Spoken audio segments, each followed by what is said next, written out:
السلام علیکم viewers, video کو آخر تک ضرور دیکھیے۔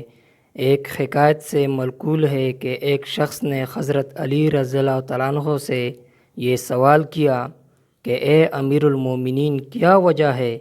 کہ مچھلی کے باقی جانوروں کی طرح زبان نہیں ہوتی اور یہ صرف پانی میں ہی کیوں ہوتی ہے؟ اس شخص کے سوال کے جواب میں عرض کیا، اے شخص، جب اللہ نے حضرت آدم علیہ السلام کو پیدا فرمایا اور فرشتوں کو حکم دیا کہ حضرت آدم علیہ السلام کو سجدہ کرے تو شیطان مردود نے انکار کیا، جس کی وجہ سے اللہ نے غضب کا مستحق بنا اور اس کو آسمانوں سے زمین پر پھینک دیا گیا۔ تو کہتے ہیں کہ شیطان نے زمین کی مخلوق کو انسان کے خلاف ورگلانا شروع کر دیا، اور یہ بھی کہا جاتا ہے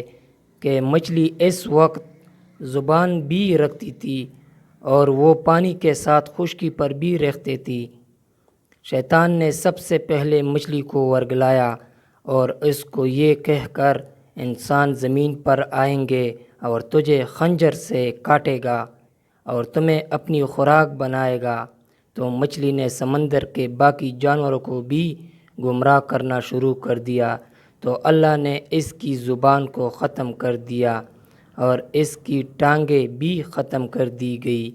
جس کی وجہ سے مچھلی صرف پانی میں ہی محدود ہو گئی اور اس کا خشکی کے اوپر آنا بند ہو گیا۔ ویورز، میں آپ کو اسی طرح ویڈیو لاؤں گا۔ اگر آپ نے ابھی تک میرا چینل سبسکرائب نہیں کیا ہے تو پلیز مہربانی کر کے سبسکرائب کریں، ویڈیو کو لائک کریں۔ ملتے ہیں نیکسٹ ویڈیو میں۔